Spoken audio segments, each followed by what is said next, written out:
La programación es considerado por muchos como un arte, y como todo arte necesita de un lenguaje que nos permita expresar las ideas de la forma en que necesitamos. Así es que C# es nuestro lienzo para poder reflejar de manera sencilla y elegante estas ideas en una forma algorítmica. Y con esto procedemos a presentar a nuestro grupo. Yo soy Irma Michelle Martínez. Mi nombre es Alexis Viera. Yo soy Nimrod Cerón. Yo soy Keila Mairena. Y este es nuestro grupo, por lo que ahora procederé a compartirles mi pantalla.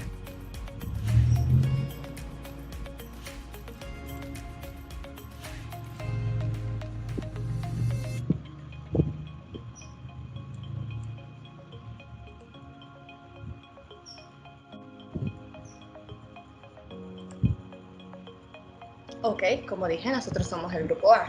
Nosotros vamos a presentar el juego llamado Mancala, usando el lenguaje que anteriormente mencioné, C#. Vamos a hablar de 4 puntos importantes que les diré a continuación. Son Mancala, que es prácticamente un breve resumen explicando el juego que estamos a punto de mostrar en código, cómo se juega este juego, y una breve, por decirlo así, explicación del lenguaje de programación que estamos utilizando, y por último, el tan esperado presentación del juego en nuestro código. Ok, entonces, avanzando al punto 1, decimos Mancala. ¿Qué es? El Mancala, un juego de mesa. Empezamos con sus orígenes. Dice que el Mancala es un juego de mesa, como anteriormente dije, cuyo nombre en árabe significa movimiento. Ok, también Mancala más que todo es un nombre que abarca una serie de juegos de tablero, que obviamente tienen sus similitudes, por eso es una familia de ellos, y también se le conoce como Kala o Kalaha, y esto se cree que es porque el frecuente uso que se le da en las comunidades que viven en el desierto de Kalahari. Ok, también es una concentración de juegos, más que todo africanos y asiáticos. Se juega entre 2 personas y no solo en África, sino también en todas partes del mundo. Destacan en este aspecto India, Arabia, Filipinas y Kazajistán. Como dije anteriormente, a pesar de ser juegos totalmente africanos y asiáticos, pudimos conocerlo debido a la comercialización que se le ha dado a su versión más popular, que es el Mancala o Kalaha, debido a que este tipo de juegos lo hacían jugando con cosas hogareñas como lo es el suelo, semillas, canicas, etc. Por lo que al crear una versión comercializada o manufacturada, pudimos nosotros tener la oportunidad de jugarlo, además de todas las referencias que se le da de manera online en otros tipos de juegos. Su antigüedad puede remontarse a unos 200 años atrás y hay quien lo considera originario del Antiguo Egipto, debido a que se han encontrado registros de cómo este juego se jugaba anteriormente, como dije, 2000 años atrás.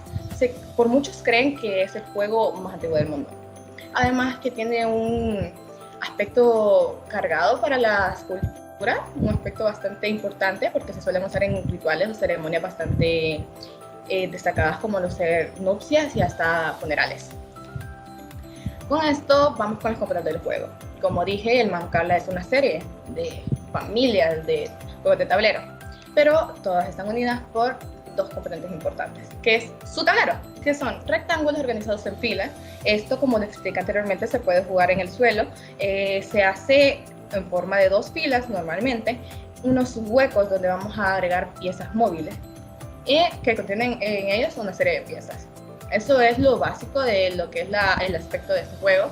Y también el movimiento de siembra, que consiste en tomar todas las piezas contenidas en uno de los receptáculos, e irlas depositando de una en una en receptáculos consecutivos. Al ser filas que están con agujeros seguidos, entonces este movimiento es mover cada de las fichas que nosotros tenemos en cada uno de ellos, y obviamente vamos a explorar ese movimiento un poco más adelante para explicarlo mejor. Ahora, los tipos de juego de Mancala, como dije, hay demasiados. Nosotros vamos a hablar del Mancala de 2 filas, que es el que nosotros escogimos para hacerlo código. Aquí hay una descripción gráfica de este, y como expliqué en este juego, cada una de las filas pertenece a un jugador. Aquí lo podemos ver por las fichas de diferente color, y el movimiento de siembra pasa la semilla de una fila a otra cuando corresponde. gana el que haya capturado al menos 25 semillas y cada jugador tiene un espacio donde puede obviamente colocar las semillas que le gana al rival. También está el mancala de 4 filas. En estos juegos a cada jugador pertenece 2 filas, de hecho, no son 3. Son 2 filas para cada quien y usa el mismo mecanismo que el de 2, solo que agrega 2 filas más, una para cada jugador.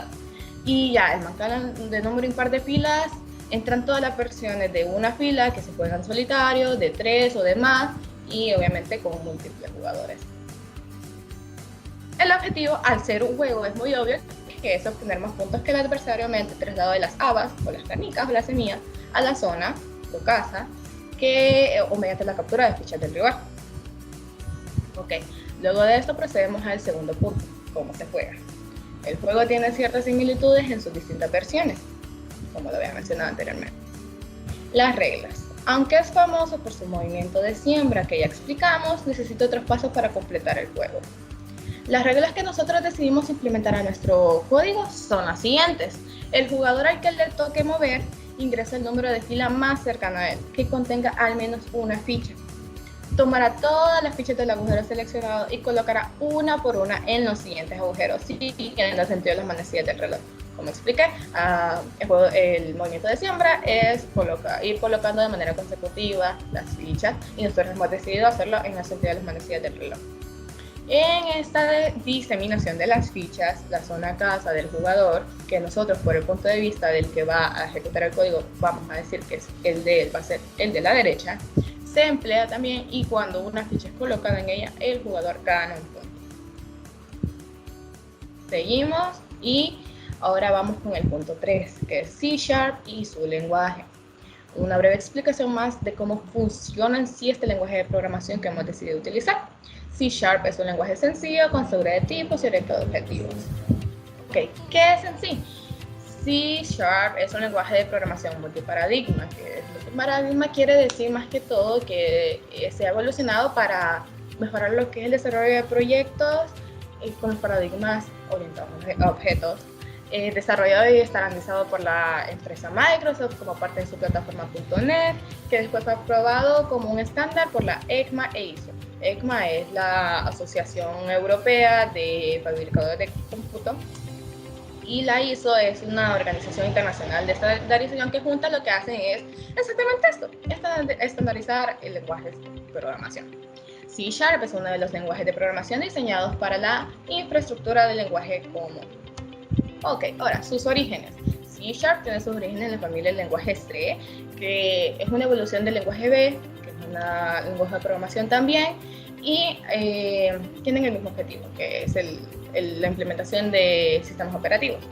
Y su primera versión, tal y como explica Microsoft, su creador, se parecía mucho a Java. De hecho, se creó con el fin de ser una alternativa viable en Windows. Prácticamente C# fue como un invento de Microsoft para que pudieran tener algo parecido a Java en Windows. Muchas de sus características fueron evolucionando y mejorando hasta llegar a la versión actual.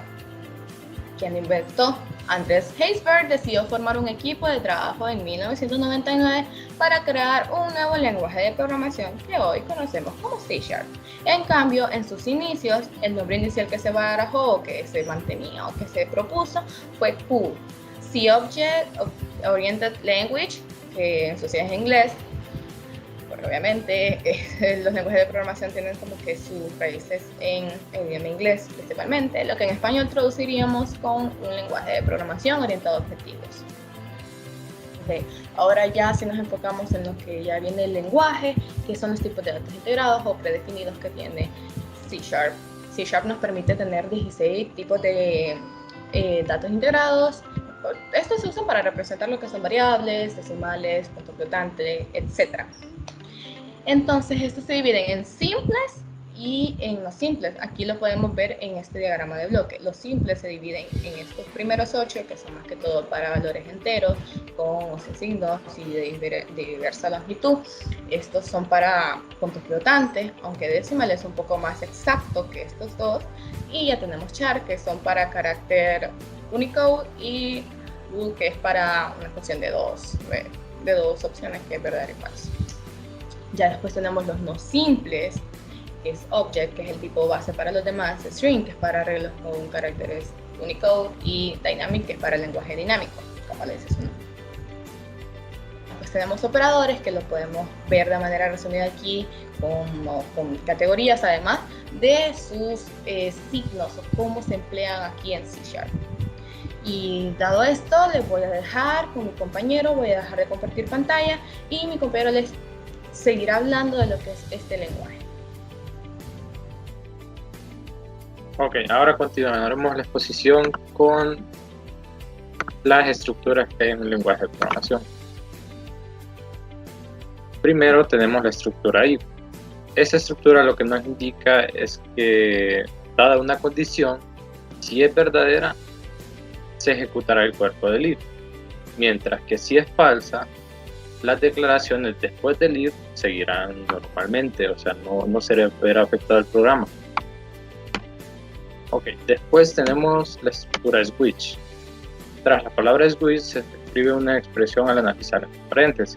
Después, tras varias órdenes, o sea, los case, se indica cada uno de los valores posibles.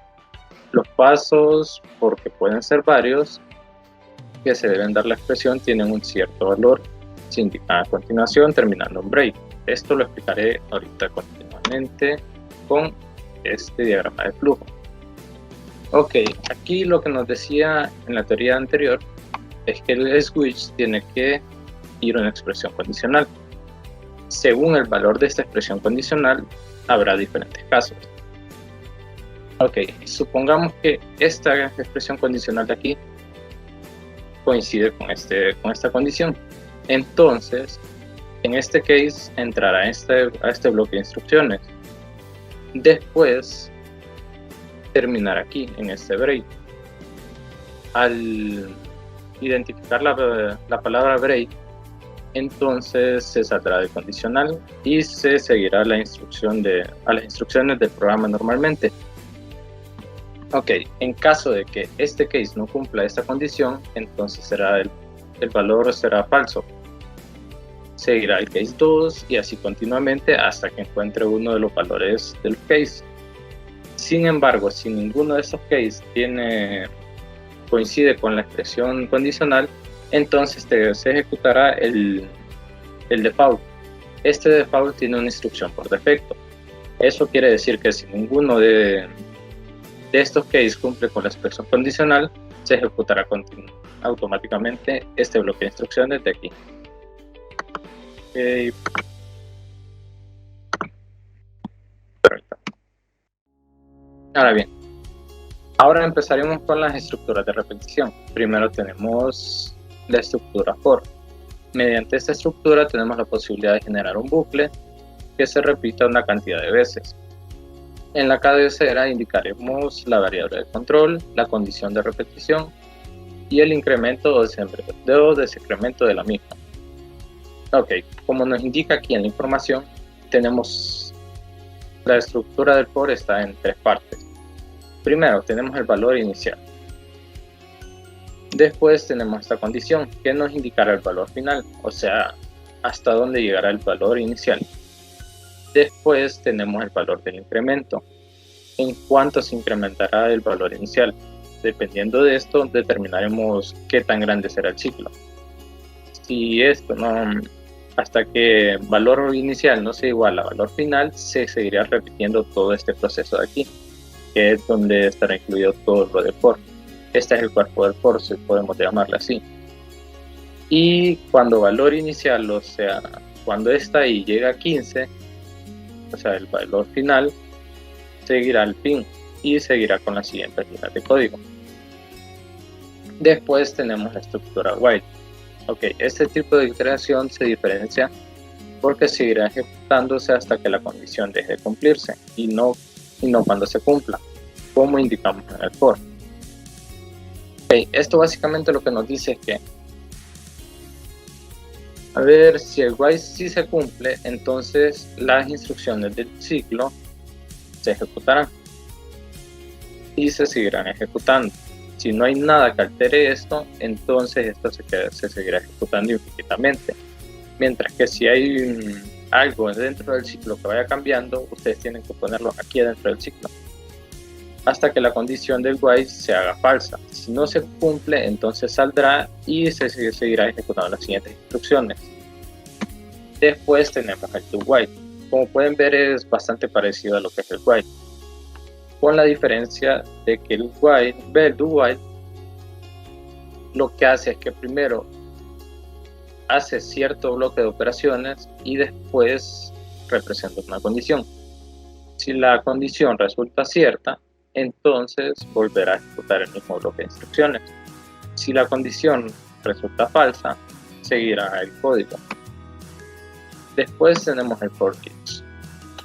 Este es bastante parecido a lo que es el for, con la diferencia de que este es técnicamente solo sería para arreglos, y lo que hace es que recorre el arreglo completo. Después tenemos lo que son las palabras reservadas. Las palabras reservadas son identificadores reservados predefinidos que tienen un significado.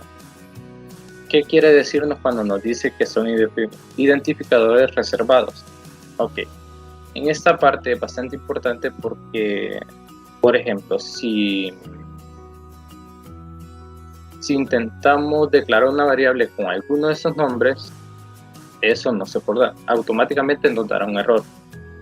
Por esto mismo, porque los identificadores ya están reservados. Entonces, al intentar declarar una variable, ya sea, por ejemplo, si usamos el nombre for, si le identificamos así una variable, automáticamente nos dará error. Y por último tenemos las funciones. Una función se declara según el mismo principio de un procedimiento, con una única diferencia. La función, a diferencia de un procedimiento, nos regresará un valor, mientras que el procedimiento no regresa ningún valor. Usted debe iniciar el tipo de dato que se debe dar, que la función debe devolver. Este tipo de devolución debe proceder en nombre de la función. Aquí básicamente lo que nos está diciendo es la estructura del código. Primero, determinamos el ámbito, si va a ser privado o público. Después determinamos el valor que va a devolver la función. En este caso es un valor entero. En esta parte de aquí determinamos los parámetros que tendrá la función. En este caso tenemos dos enteros, que es número 1 y número 2. Después de eso, entre las llaves tenemos, por decirlo así, el cuerpo de la función. Aquí se declara una que se llama suma, y este va a ser el valor que va a retornar, suma. Que como podemos ver, las instrucciones nos indican que suma va a ser igual a número 1 más número 2. Y podemos apreciar un ejemplo de una función ya un poco más compleja.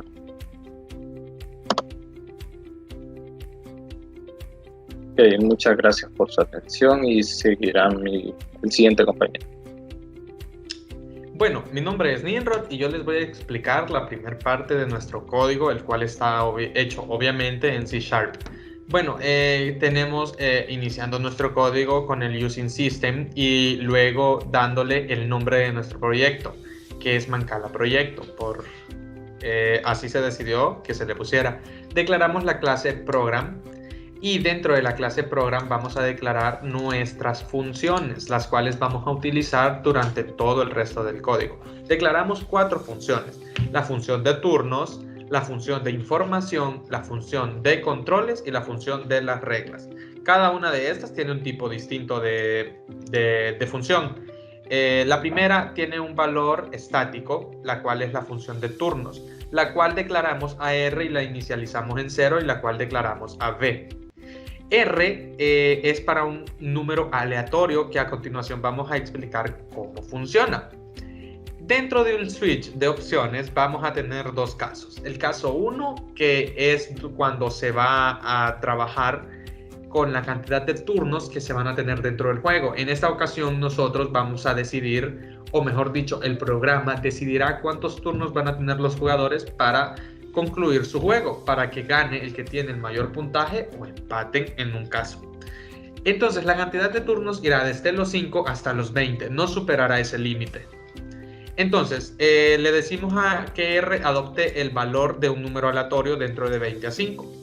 Haga un break y pase al caso número 2, en el cual el valor de B va a ser igual a un número aleatorio entre 1 y 6. Esto es para simular un dado, porque aquí con el caso número 2 vamos a dar a conocer quién va a iniciar, si el jugador 1 o el jugador número 2. El jugador 1 va a empezar si obviamente el número que salga es par. ¿Y cómo haremos esto? Bueno, con el valor dado de B, que recordemos que va de entre de 1 al 6, vamos a tomar su módulo, el módulo, o sea, la división entre 2 para que sea igual a 0. Si esto es verdadero, R va a tomar el valor de 1, por lo cual decimos de que inicia el jugador 1. En caso contrario, R va a tomar el valor de 0 y vamos a decir que iniciará el jugador número 2. De aquí lo que necesitamos enviar es el valor de R, el cual lo vamos a utilizar en las siguientes funciones, o mejor dicho, en la función principal de nuestro programa.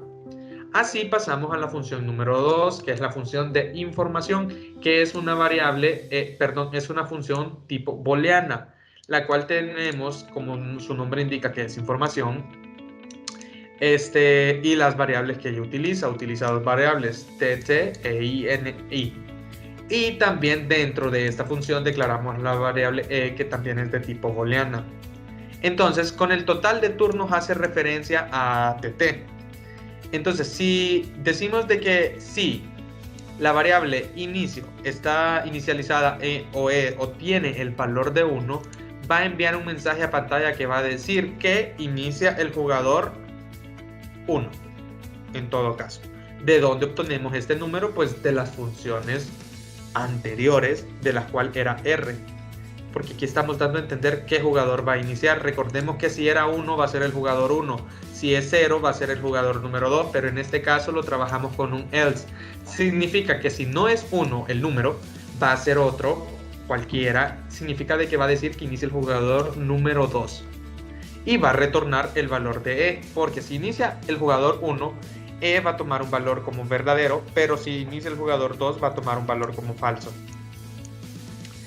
Teniendo esto en cuenta, vamos a pasar a la tercera función, la cual es la función de los controles, la cual está en estática y es una de tipo booleana también, la cual tiene declaradas dos variables dentro de ella. Además que luego declaramos la variable error, la cual inicializamos en verdadero. Ojo ahí, recordemos que las booleanas tienen dos valores, verdadero y falso, ¿verdad?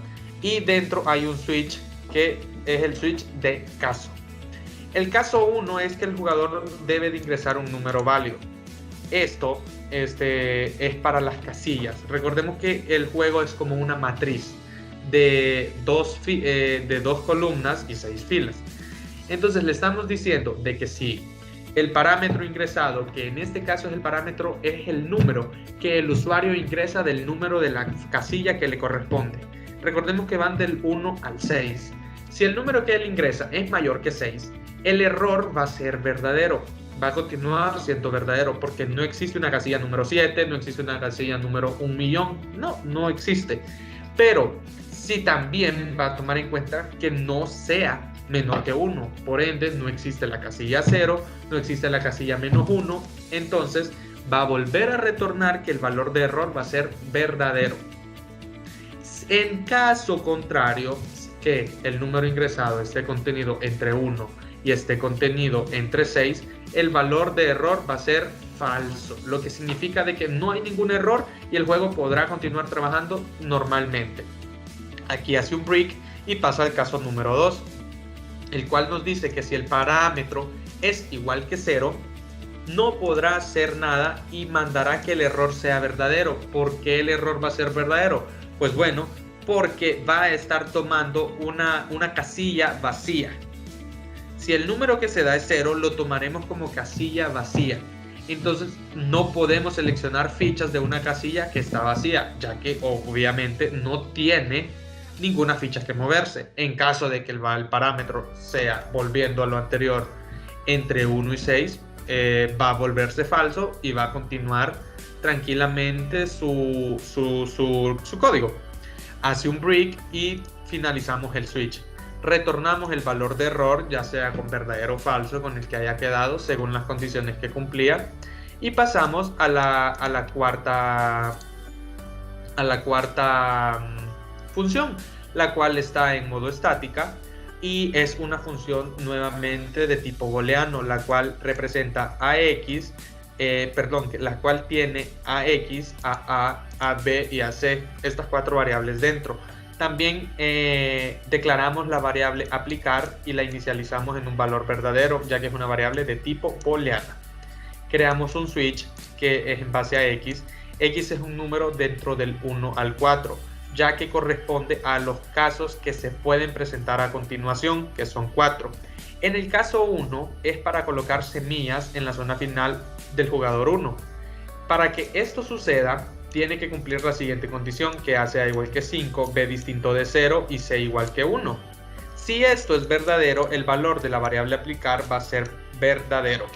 Si esto es falso, significa de que la variable va a ser falsa. Si la variable es falsa, va a ser un break y va a ir al caso número 2, que es colocar semillas en la zona final para el jugador número 2, en la cual le decimos que si A es igual que 0, B es distinto de 0 y C es igual que 0, va a aplicar un valor verdadero.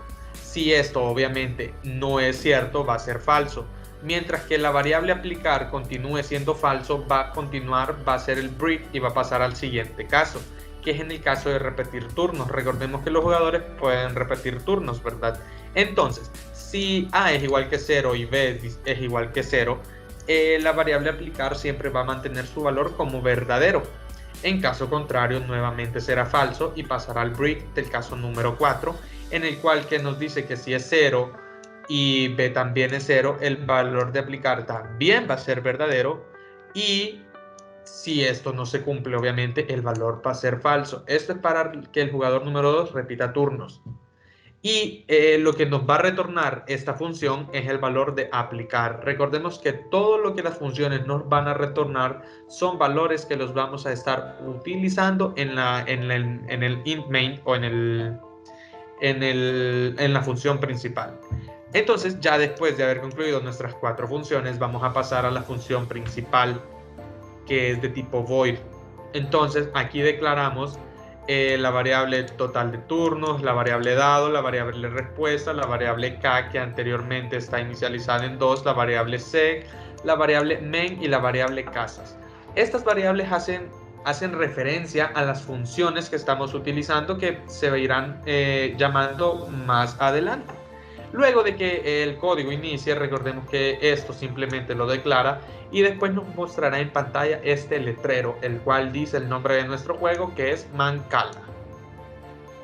Empezamos con un do, el cual contiene otro do dentro de él, que le va a decir al jugador: ¿desea leer las instrucciones? Le damos 2 opciones, sí y no. Si el jugador ingresará su opción, se va a guardar dentro de la variable respuesta. Entonces, abrimos paso a un if, donde dice que si respuesta es menor que 1 o respuesta es mayor que 2, que ingrese, le enviará un mensaje al usuario diciéndole que por favor ingrese un número válido entre 1 y 2, o sea, solo tiene 2 opciones. Y esto se va a estar repitiendo siempre hasta que respuesta sea mayor que 1 y respuesta sea, en su caso también, mayor a 2, o que sea mayor que 2. Y cuando aquí termina el ciclo, va a romper el while y va a pasar a un if, en el cual es en el caso de respuesta 1. Si el jugador ingresó como respuesta el número 1, significa que desea leer las instrucciones y se le mostrará en pantalla primeramente. Obviamente antes hará un limpiar pantalla, va a eliminar lo que existía antes de la palabra Mancala y leer las instrucciones del juego y todo eso.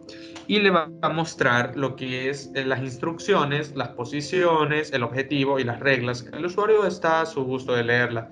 Si el usuario hubiese ingresado la función número 2, se iría automáticamente a esta parte, donde está fuera del if, en el cual le diría, ¿desea jugar o desea salir? Si el jugador elige la opción 1 nuevamente, la cual se va a guardar dentro de la variable main, entonces si el jugador pide esta función, esta opción, si es la que él desea, se va a utilizar un switch con los valores. En el caso 1, lo que es que va a ser va a ejecutarse el juego normalmente, continuando todas sus líneas de código que a continuación mi compañera les va a presentar. En el caso de que elija la función o la opción número 2, es salir, en el switch va a obviar el caso 1 porque no lo necesitamos y se irá directamente o evitando todas estas funciones hasta el caso número 2, en el cual va a mostrar un mensaje en pantalla que dice juego finalizado, hará un break y quedará a espera de que el usuario presione una tecla para salir de la consola. Entonces esta es la manera en cómo funcionan en sí las funciones que tiene el juego. Y ahora mi compañera Keila les explicará un poco más de cómo funciona la lógica para que trabaje el juego. Bueno, mi nombre es Keila Mairena y a continuación seguiré procediendo con el caso 1, en el cual pues el usuario no eligió el do, ¿verdad? En dicha cuestión, pues iniciaremos el juego. Para eso utilizaremos un ciclo do while.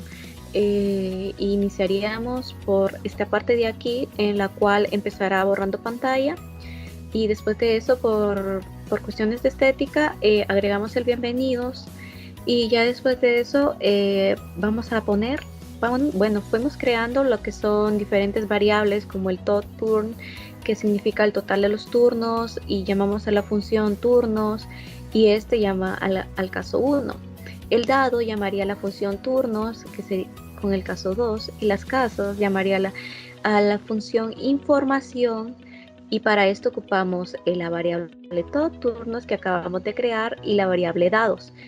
Si tenemos si nos perdemos con esto, pues voy a mostrarles a lo que me refiero. Acá, si se dan cuenta, aquí está la función turnos, y pues como les dije anteriormente, llama a diferentes casos. En este caso, pues creo que el turno sí era el que llamaba al 1. Entonces el turn llamaría a el cual haría referencia a todo lo que hay acá hasta que llegue al break, y después el dado haría el caso 2, y ya después llamaríamos a la información, pero anteriormente mi compañero ya les había explicado estas funciones. Entonces seguiremos procediendo en el código.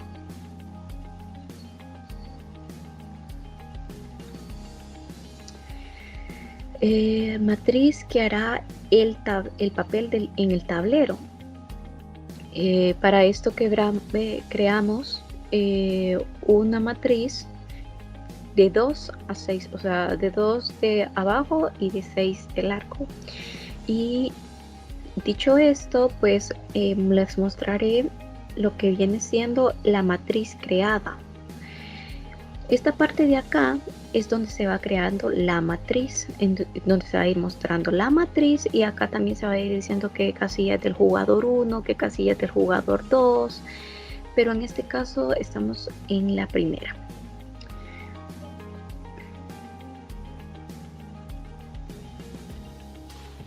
Ok, variables del juego. Ok, esta que ustedes pueden lograr ver aquí es la del jugador 1, en donde se van a ir creando, sumando lo que son los puntos del jugador 1 y del jugador 2.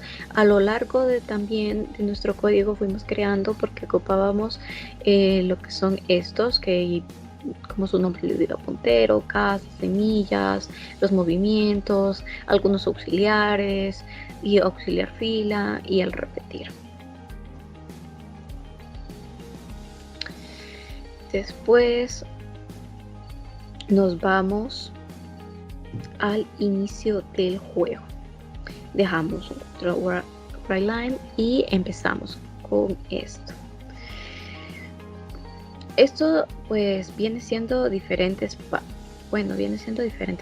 pero yo iniciaré explicándoles lo que es el primero, el de casas. Y para este ocuparemos varias variables booleanas, como ser alerta, alerta 2 y el change, y todas están inicializadas en falso. Ahora vamos por el turno del J1. ¿Qué significa el J1? Del jugador número 1. Y para esto vamos a ocupar un do while para que se haga primero una sentencia, después verifique y después vuelva a hacer si es necesario. O bueno, si lo condiciona, así lo pide. Ok.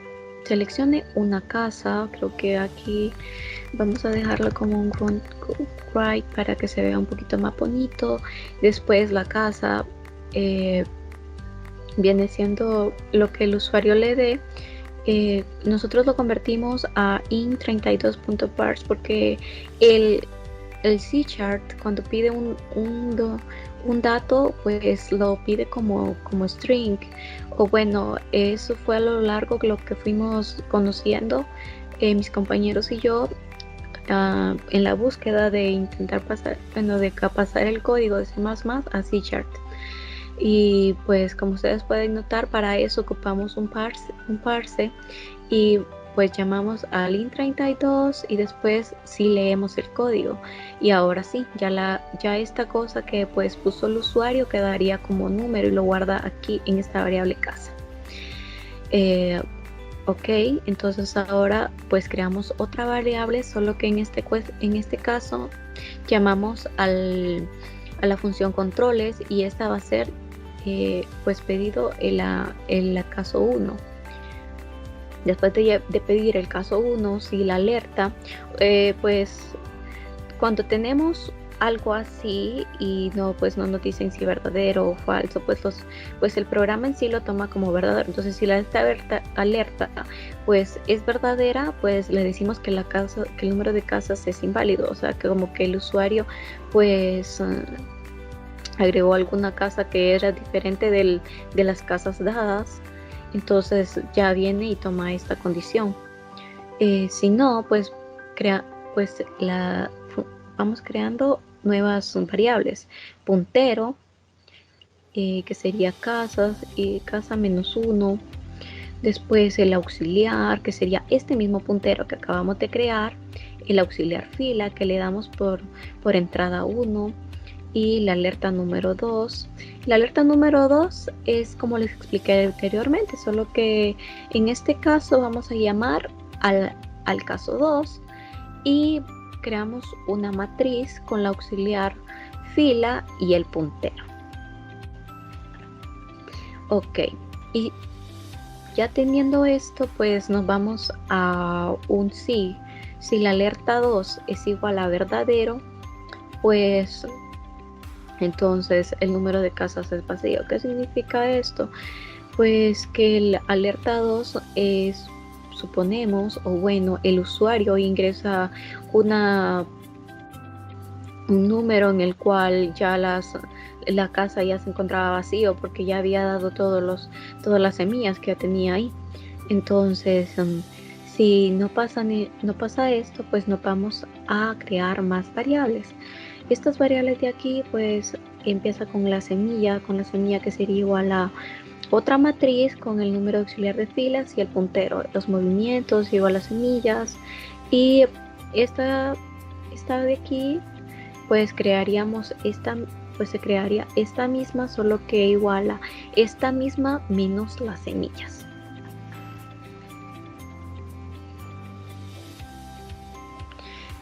Y mientras la alerta 1, que sería que el caso es inválido, o alerta 2, que sería que la casa está vacía, pues seguirá haciendo este código, que sería todo lo que les mencioné anteriormente.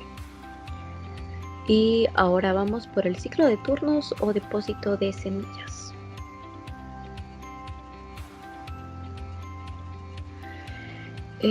Pues vamos a crear un ciclo for y el número de ZF plus es igual a falso, y después si es ZF plus es igual a las reglas, entonces lo vamos a la función reglas en el caso 1. Y después de esto, pues como ya les dije anteriormente, si pues no encontramos verdadero o falso aquí, no lo vemos igualado, pues el programa lo tira como que lo tomamos como que verdad. Si esto se cumple, entonces vamos a crear nuevas variables. ZFJ1 es igual a ZFJ1 más 1. Cuando les dije crear variables, pues me equivoqué, sino que hablo de que se está volviendo a registrar la variable. O sea, si notan aquí, esta misma le damos un nuevo valor. Entonces ZFJ1, que sería el número de puntajes, este es igual al puntaje más 1. Ahora las semillas se van reduciendo y el auxiliar de filas queda en 0. Y si no, pues venimos nosotros y seguimos con esta parte del código. Si el auxiliar de filas es igual a 1, pues el auxiliar va a aumentar. Y este de aquí, que sería la matriz, pues se sumaría ella misma más 1. Y las semillas se van reduciendo. Pues, y si no sucede esto, pues seguimos con esta parte de aquí, que sería la matriz más esta matriz nuevamente más 1. El auxiliar se reduce y las semillas también.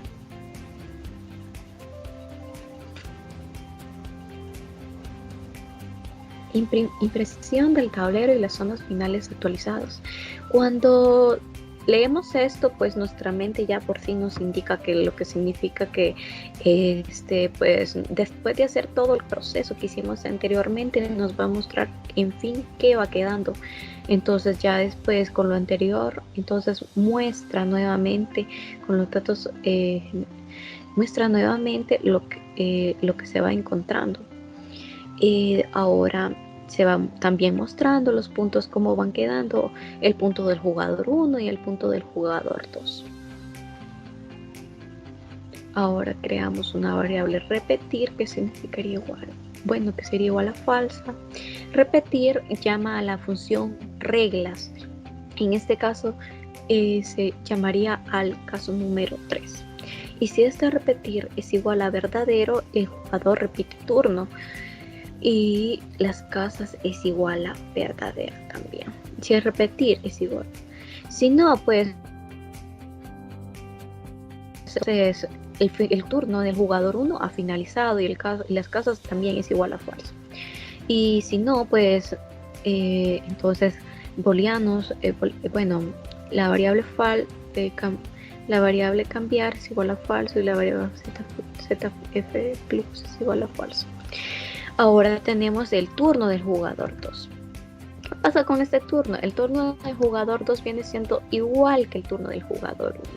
O sea que podríamos decir que todo lo que mencioné anteriormente viene siendo lo mismo que es para el jugador 2, solo que en este caso pues ya nos estaría llenando, si no se estaría sumando el ZFJ C1, sino que se estaría llenando el J2. Ok, como les mencioné anteriormente, sí, viene siendo lo mismo. Y también la impresión, también imprime en pantalla lo que es para su tablero. Y acá termina ya lo que viene siendo lo mismo en igualdad, solo que como les mencioné anteriormente, lo único que va a cambiar es que allá arriba en el turno del jugador 1, pues es el que tiene cambios para el puntaje, es el ZFJ1, y ahora tenemos el ZFJ2 en el caso que acabo de decir que sí. Bueno, espero me hayan comprendido. Después tenemos el cambio de turno, y para esto ya está la función repeat que creamos anteriormente, bueno, no la función sino la variable, disculpen, y llamamos a la función reglas. En este llama al caso número 4. Si repetir es igual a verdadero, entonces repite turnos, y si no, pues entonces pues el turno finaliza, y después de esto finalizamos el juego.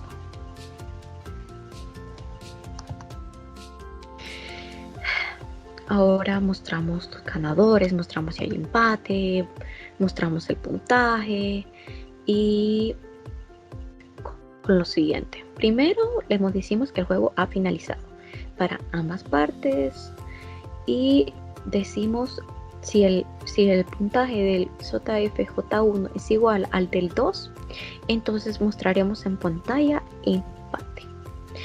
Mostraremos el puntaje del 1 y mostraremos el puntaje de 2, y como por dicha lógica tendrían que ser iguales. Ahora, si el ZFJ1 es mayor al ZFJ2, el ganador será el 1, y mostramos los puntajes del 1 y mostraremos los puntajes del 2.